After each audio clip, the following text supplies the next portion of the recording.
Փարեվսիսիլ հերոստատիզորներ ողջույն Երևանեն այսօրվա իմ զրուցակիցն է հրապարակախոս Դավիթ Լևոնյանը։ Շնորհակալություն բարոն Լևոնյան մեր հրավերը ընդունելու համար։ Ես եմ շնորհակալ։ Բարոն Լևոնյան,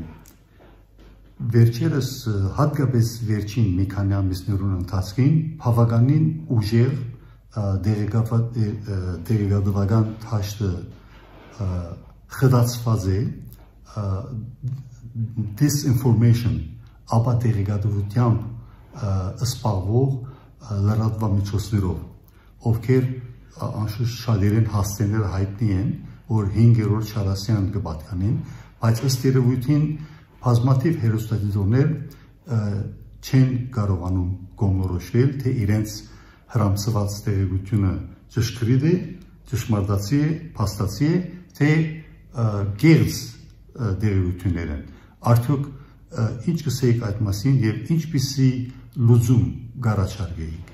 Ես կարող եմ ասել, որ վերջին հատկապես 2 ամիսների ընթացքում այդ տեղեկատվությունները, որոնք որ կեղծ են, շատացան։ Ինչու՞մն է կայանում խնդիրը։ Խնդիրը կայանում է նրանում, որ երբ Հայաստանը եւ Ադրբեջանը որոշեցին, որ պետք է շատ ավելի լուրջ քայլեր կատարեն, որպեսզի մի քանի տասնամյակ տևած հակամարտությունը կարգավորեն, կարծում եմ, որ դա որոշակի ուժերի դուր չի եկել եւ նրանք ցանկանում են, որպեսզի հակամարտությունը չավարտվի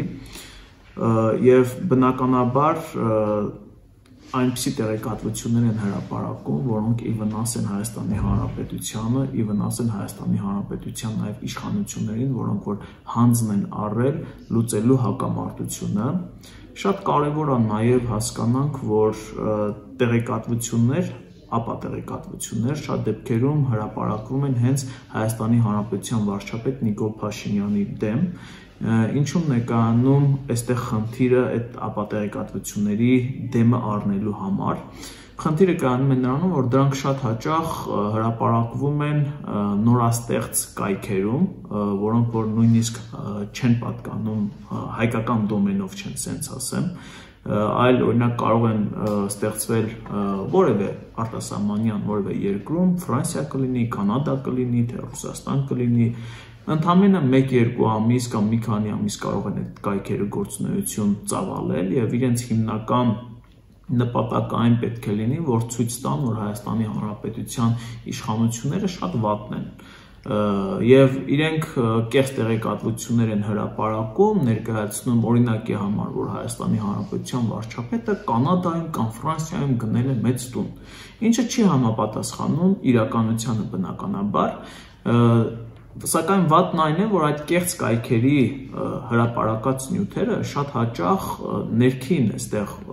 լրատվամիջոցներ, որոնք պատրաստ սպասում են նման կեղծ տեղեկատվությունների, միանգամից արտատպում են իրենց մոտ, ինչպես նաև տելեգրամյան էջեր, որոշ բլոգերներ միանգամից սկսում են խոսել դրա մասին, այդ կեղծ տեղեկատվության մասին, բնականաբար որոշ ժամանակ անց հերքվում է եւ նույնիսկ պարզում է, որ օրինակ նշված կայքում այն մարդիկ, որոնք որ ներկայացված են որպես խմբագիրներ, որպես կամ լրագրողներ, վերջում պարզ է դառնում, որ ընդհանրապես այդ մարդիկ կեղծ նկարներ են այնտեղ, կեղծ անուն ազգանուններ են, չի համապատասխանում իրականությանը, բայց այդ ապատեղեկատվությունը իր որոշակի ազդեցությունը գործած է արդեն լինում հանրության վրա։ Հերքումից հետո հերքումը այնքան ազդեցիկ չի լինում սովորաբար, որքան որ այդ տեղեկատվությունը, որը որ հենց սկզբից կեղծ տեղեկատվությունը հրապարակվում է, բայց այստեղ մեկ բան կարող եմ ասել, քանի որ հենց դուք էլ Ամերիկայի Միացյալ Նահանգներում գործունեություն եք ծավալում եւ մեր Սփյուռքում գտնվող բազմաթիվ հայեր լսում են ձեզ, կարդում են ձեզ, Հայաստանի Հանրապետության ժողովուրդը հանրությունը արդեն իմունիտետ ունի այդ կեղծ տեղեկատվությունների նկատմամբ, այսինքն իրենք գիտեն, որ օրինակ այն ինչը որ կատարվում է, դրանք պատվերներ են որոշակի ուժերի կողմից, երբ մի քանի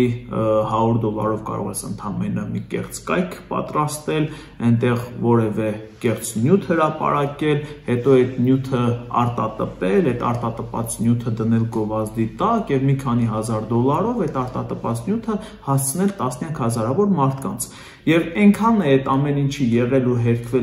հերքվել, որ Հայաստանի Հանրապետության բնակչությունը արդեն մեծ իմունիտետ է ձեռք բերել ու չի հավատում նման բաների։ Ու տվյալ ուժերի թիրախում են հայտնվել արդեն մեր Սփյուռքում գտնվող հայրենակիցները, այսինքն Սփյուռքում եւս նմանատիպ տեղեկատվություններ, երբ որ տարածվում են եւ մեր Սփյուռքում գտնվող հայրենակիցները, ովքեր շատ այդքան լավ տեղյակ չեն մեր ներքին հարցերից, ներքին քաղաքականությունից, իրենք կարդալով այդ ամեն ինչը հավատում են։ Մենք պետք է հասկանանք, որ այստեղ խնդիր է դրված Հայաստանի Հանրապետությունում կեղծ տեղեկատվություններով ընդամենը փորձել իշխանության վարկանիշը իջեցնել նաև, որովհետև 2026 թվականին, ինչպես գիտենք, հերթական խորհրդարանական ընտրություններն են լինելու եւ այդ խորհրդարանական ընտրությունների գլխավոր, այսպես ասած, հենց ֆավորիտը հաղթողի իշխող քաղաքացիական պայմանագիր կուսակցությունն է Նիկոլ Փաշինյանի առաջնորդությամբ։ Եվ մենք շատ լավ տեսնում ենք, որ այն ուժերը, ովքեր որ ցանկանում էին փողոցային պայքարի միջոցով, որոնք որ ցանկանում էին հակաօրինական միջոցներով Հայաստանի Հանրապետությունում իշխանափոխություն կատարել, տվյալ ուժերը այլևս ոչ մի աջակցություն չունեն փողոցային պայքար մղելու համար, եւ իրենք ստիպված պետք է արդեն սպասարկեն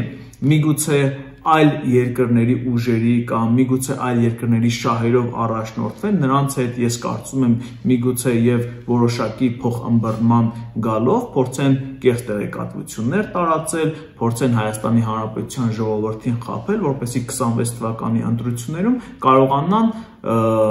որոշակի պայքար մղել։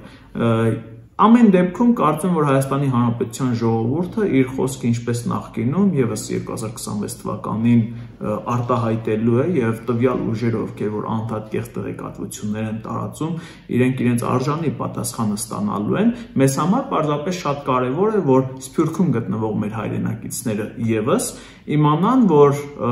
այդ տեղեկատվությունները, որոնք որ անընդհատ իրենք ստանում են դեզինֆորմացիան, դրանք չեն համապատասխանում իրականությանը, թող հետևեն պաշտոնական լրահոսին, թող հետևեն պետական լրատվամիջոցներին, Հայաստանի Հանրապետությունում գործող պետական լրատվամիջոցներին եւ վստահաբար կստանան ճիշտ ինֆորմացիա։ Պարոն Լևոնյան, լավ լուրը այն է, որ ընդհանրապես Սփյուռքի մասին եւ հատկապես Ամերիկայության մասին բազմաթիվ ամերիկայեր արդեն սկսած են ավելի արտնամիտ կերպով հետևել լրատվամիջոցներուն եւ շատերը սկսած են զանազանել այն լրատվամիջոցները, ովքեր ենթակա են որոշ գարույցներու, դա լինի Արևմտյան Միացյալ Նահանգներու մեջ, Կանադայի մեջ եւ Արևելյան Միացյալ Նահանգներու մեջ, եւ անշուշտ այս րոպեին ես իրենց անունները պիտի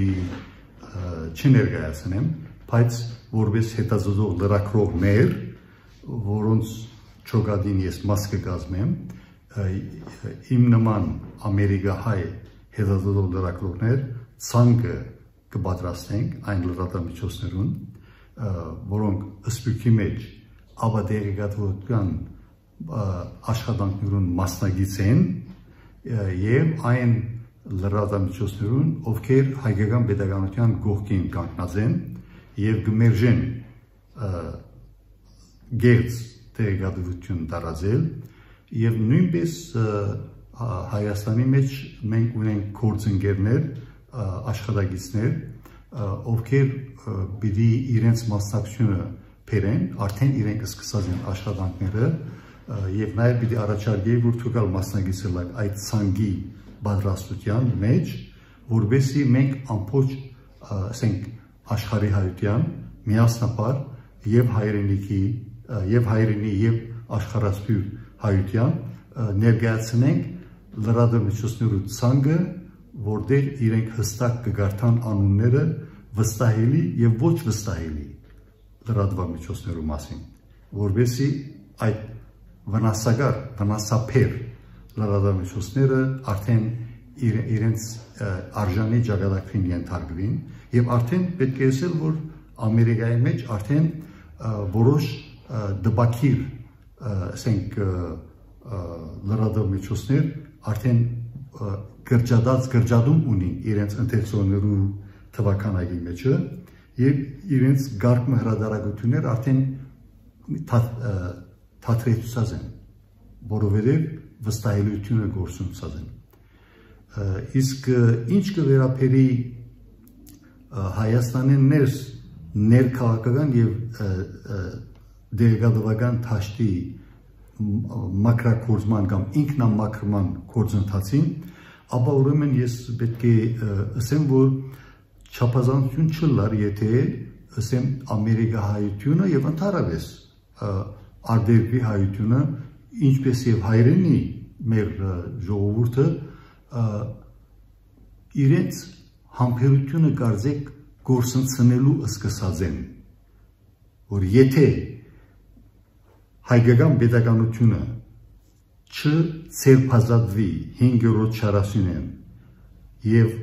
ներքաղաքական կյանքը ինքնամաքրման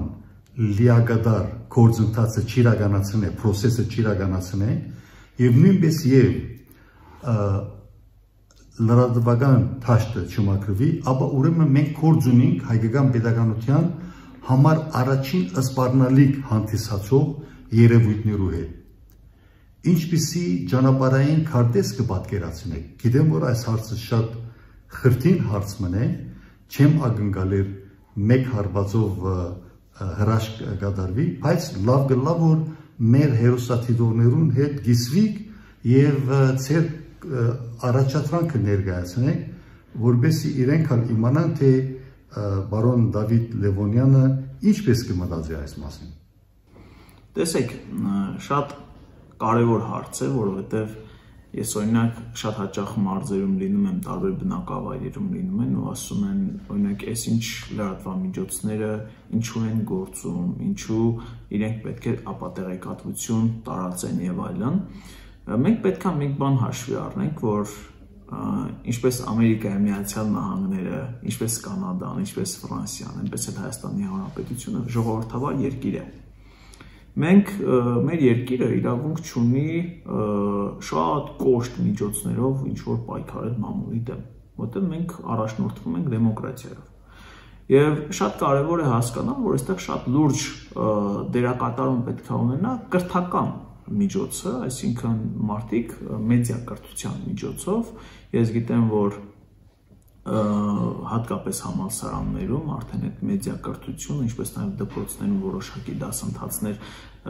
տեղի է ունենում որոշակի մարդկանց միջոցով, օրինակ կարող են որոշ լրագրողներ կամ կարող են ինֆորմացիոն դաշտի կարևոր ներկայացուցիչներ ելույթներ ունենալ, բացատրել աշակերտներին, կարող են ելույթներով բացատրել իրենց ուսանողներին եւ այլն, թե ինչպես կարող են իրենք հեռու մնալ դեզինֆորմացիայից։ Երբ որ մենք խոսում ենք, որ պետականության կորստի խնդիրներ են լինում եւ այլն, մենք կարող ենք ասենք, որ ամբողջ աշխարհի երկրներում էլ երևի թե չկա որևէ տենց մի երկիր, որտեղ խնդիրներ այլ երկրներ կամ այլ ուժեր չփորձեն դնել տվյալ երկրում դեզինֆորմացիա տարածելու հետ կապված։ Այսինքն ինչ է տեղի ունենում, որևէ երկիր, որևէ հակառակորդ երկիր, որը որ ցանկանում է ներքին անկայունություն հրահրել կամ ինչ-որ բան անել, ինքը կարող է իր սեփական լրատվամիջոցները այդտեղ ունենալ, կարող է ֆինանսավորվել եւ այլն։ Հիմա այստեղ ոչ թե պետք է հիմքը դնենք, որ այլ փակվեն, որտեղ փակվելով հարց չի լուծվում։ Այդ մեկը փակես, մի ուրիշն է բացվելու, մի ուրիշը փակես, այն մի ուրիշը կարա բացվի,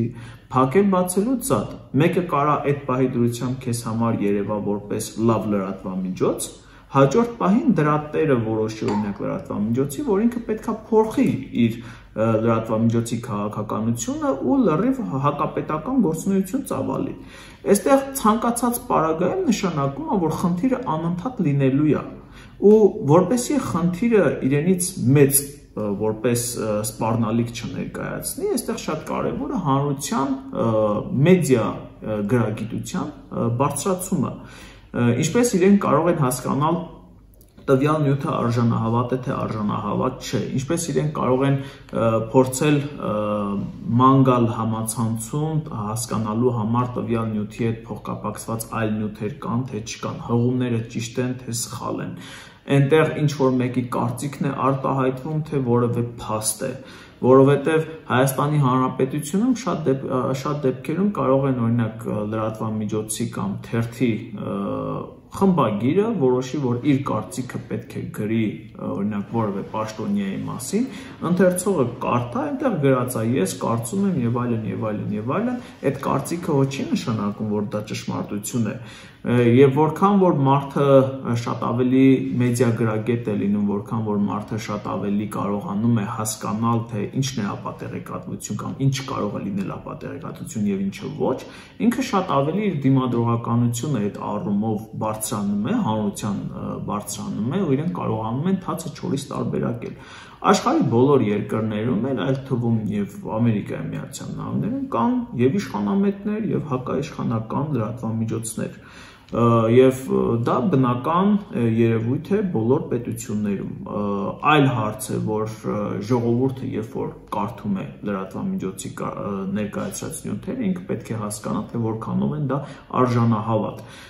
որտեղ ինչպես նշեցի, փակելը կամ ինչ որ բանը նախ մեր երկրի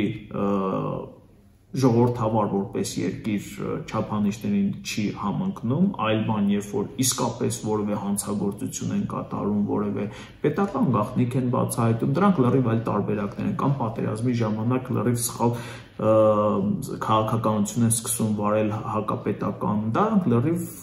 այլ միջոցներ են, բայց օրենքով օրինակ տրված է ապատեղեկատվություն տարածելու հետ կապված, իրենք պետք է ներողություն խնդրեն, կարող են տուգանք վճարել կամ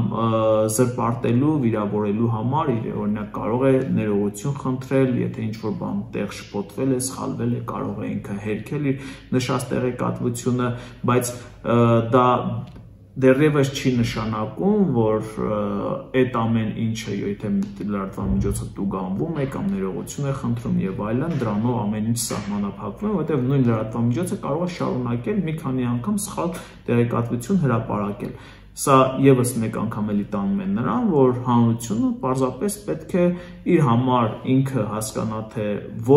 ինչպես կարող է շատ ավելի մեդիագրագիտությունը իր մեջ զարգացնել, մեր պես մարդիկ շատ ավելի հաճախ ելույթ ունենան եւ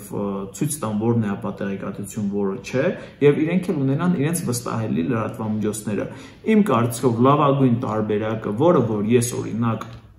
ասում եմ իմ մտերիմներին, իմ օրինակ երբ որ գնում ես Ծունդով Գորից եմ, իմ հարազատները, մտերիմները կամ երբ հարցնում են կամ տարբեր մարզերում, թե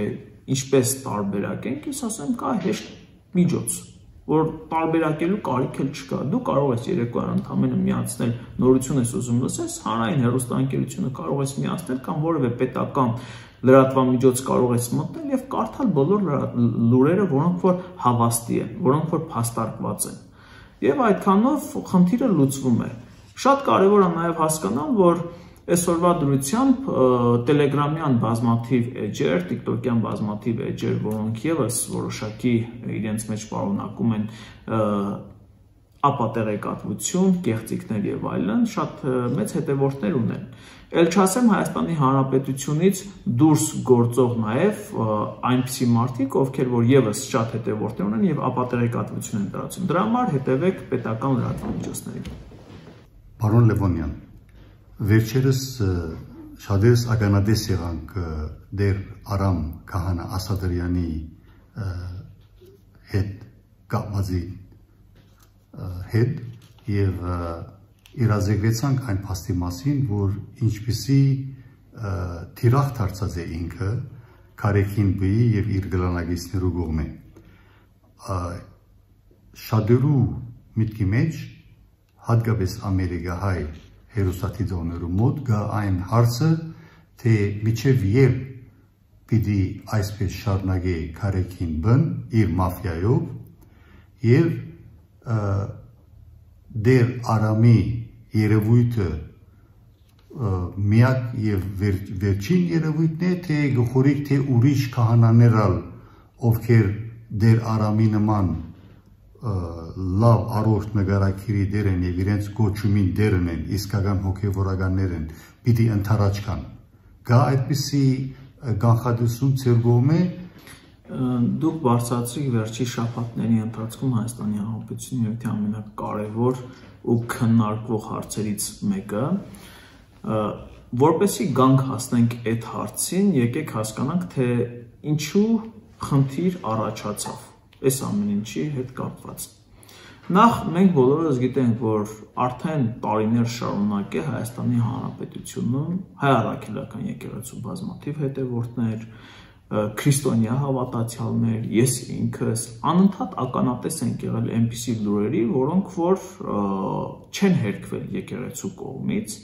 սկսած օրինակ որ Գարեգին բն զավակ ունի եւ այլ նմանատիպ լրատվամիջոցներ, որ որոշակի կասկածամտություն են մեր մեջ մտցրել, թե որքանով են իրենք գործում այն ուխտի համաձայն, որ կնքել են եկեղեցու հետ, որ կնքել են Աստծո հետ։ Ու շատ կարևոր է, որ հենց Հայաստանի Հանրապետության ղեկավարը ստանձնեց առաջնորդի պարտականությունը եւ խնդրեց պարզաբանում, արդյոք եկեղեցականները շարժվում են սահմանված օրենքներով, սենց ասեմ, հոգևոր օրենքներով։ Ու փաստացի պատասխան չեղավ։ Ոչ միայն պատասխան չեղավ, այլ նաև հոգևորականների կողմից հարձակումներ եղան իրենց խոսույթով Հայաստանի Հանրապետության վարչապետի իշխանության հասցեին։ Հայաստանի Հանրապետության վարչապետը ընտրվել է ժողովրդի կողմից եւ մի քանի տարին մենք գիտենք, որ ընտրություններ են տեղի ունենում եւ ժողովուրդը իր ձայնը տալիս է այն քաղաքական ուժին, այն գործին, որին ամենաշատն են վստահում։ Փաստացի այսօր Հայաստանի Հանրապետության վարչապետը ամենաշատ վստահություն ունեցող քաղաքական գործիչն է Հայաստանի Հանրապետությունում։ Եվ Հայաստանի Հանրապետության վարչապետը ստանալով այդ առաքելությունը ժողովրդի կողմից, նաև ինպես քրիստոնյաների կողմից, մենք եւս ցանկանում ենք, որպեսզի մեր առաքելական եկեղեցի գործի ինչպես կարգն է, որ այնտեղ ոչ թե լինեն իրենց հայտարարություններում քաղաքական ենթատեքստեր կամ հենց տեքստեր, այլ իրենց հայտարարությունները միտված լինեն ժողովրդի եւ Աստծո միջև հարաբերությունների շատ ավելի խորացմանը, որ ժողովուրդը կարողանա նույն քահանաների միջոցով, եկեղեցական գործիչների միջոցով շատ ավելի շատ բան իմանալ Աստծո մասին, Աստծո պատվիրանների մասին։ Եվ երբ որ եկեղեցական որոշ գործիչներ, շատերին ես հարգում եմ, որովհետև նրանք շատ լավ անձինք են եւ իրենց գործը լավ են կատարում, բայց երբ բարձրաստիճան որոշ հոգեվորականներ դրա փոխարեն սկսում են զբաղվել քաղաքականությամբ եւ իրենց անունը միանգամից հենց կապվում է Սերժ Սարգսյանի, Ռոբերտ Քոչարյանի թիմակիցների հետ եւ երբ օրինակ Արամ Քահանա Ասատրյանն է նշում, որ ցույցերին ասում էին, որ պետք է գնան եւ անպայման մասնակցեն եւ այլն, մենք տեսնում ենք այնտեղ նաեւ քահանաներ, եկեղեցական գործիչներ, մենք իրենց հայտարարությունները շատ լավ հիշում ենք։ Սա նշանակում է, որ եկեղեցու ներսում խնդիրները կան եւ ինչպես նշել է Արամ Քահանա Ասատրյանը եւ ինչպես նշել է հատկապես վարչապետ Նիկոլ Փաշինյանը, եկեղեցին պետք է նորոգվի։ Ու այնտեղ չպետք է տեղ գտնեն այն մարդիկ, ովքեր որ ոչ թե զբաղված են քրիստոնեության պատվիրանների տարածմամբ Հայաստանի Հանրապետություն, որ ժողովուրդը ել ավելի մոտենա Աստծուն, այլ ընդհակառակը զբաղված են իշխանության հակաքարոզով եւ կարելի է ասել նույն խմբակի մեջ են գտնվում նախկին իշխանությունների հետ, միասին են իրենց հայտարարություններով մեկը մյուսին կարողանում է աջակցություն հայտնել եւ այլն, հատկապես մենք տեսանք, որ վերջին շրջանում մենք հիշում ենք ինչպիսի բացահայտումներ տեղի ունեցան ազգային անվտանգության ծառայության կողմից, ինչպիսի մեղադրանքներ հիմա կան եւ այդ ամեն ինչը ահաբեկչության նախապատրաստման փորձ, ինչպես մեղադրանքներում է նշում, մինչ օրս չի դատապարտվել եկեղեցականների այդ հիերարխիայի կողմից։ Միանշանակ է, որ Աստծո կամքն է իմ կարծիքով նաև, որ պետք է հայ առաքելական եկեղեցում գործող քահանաները, սպասավորները չխառնվեն նմանատիպ քաղաքական խաղերի մեջ, իրենք պետք է իրենց գործառույթը կատարեն, իրենց տեղը քաղաքականությունը չէ, եւ միանշանակ է, որ Գարեգին Բ-ն իմ կարծիքով, սենց ասեմ, իմ կարծիքով Գարեգին Բ-ն տապալել է իր առջև դրված առաքելությունը եւ անցել է արդեն քաղաքական խաղերի մեջ, արդեն որքան ժամանակ է, ու բնական է, որ Հայաստանի Հանրապետության վարչապետ եւ Հայաստանի Հանրապետության քաղաքացի Նիկոլ Փաշինյանը պետք է պաշտպանի եկեղեցու ժողովրդի շահերը։ Այլ տարբերակ չկա, քան հոգևոր դաշտում նորոգում իրականացնելը։ Ինձ համար նաև անընդունելի է, երբ որ նույնիսկ այն մարդիկ, ովքեր որ կապ չունեն Ռոբերտ Քոչարյանի, Սերժ Սարգսյանի կամ Գարեգին Բ-ի հետ, նույնիսկ նման մարդիկ փորձում են քաղաքականացնել սա։ Սա քաղաքականացնելու հարց չէ։ Սա հոգևոր հարց է։ Այն մարդը, ով որ ինքը իսկապես հավատում է Աստծուն եւ ինքը իսկապես առաջնորդվում է իրեն առաջնորդ համարելով, օրինակ Աստծուն, Հիսուս Քրիստոսին, ինքը շատ լավ հասկանում է, որ եկեղեցին պետք է նորոգվի։ Բարոն Լևոնյան, Արերգրի եւ հայրենի հայության չախչախիչ մեծամասնությունը ցսելու համար ամբողջական մեծամասնությունը, լիակատար մեծամասնությունը համոզված է, որ եւ ներքաղաքական թաշտեներս եւ գրոնական թաշտեներս թալանչիները հանցինս հին ռեժիմականներին Ռոբերտ Քոչարյան, Սերժ Սարգսյան եւ գրոնական թաշտեներս Գարեգին Բ եւ իր գրոնագիցները Մոսկվայի Եզրասը, իր արոնագիծ եղբայրը եւ Արևմտյան Միացյալ Նահանգներու Հովնան Դերդերյանը եւ այլոք պետք է որ ենթարկվին բռնականցման եւ իրենց ցնցոդիներու մեջ վերադարձվին այն նույն ցնցոդիներով, որով եկած էին իրենց քյուղերից կամ քաղաքներից։ Ինչ է ձեր կարծիքը։ Պիտի խնդրեի շատ գարդ, որովհետև ժամանակը հասած է իր ավարտին։ Շնորհակալ եմ կարևոր հարցի համար, նախ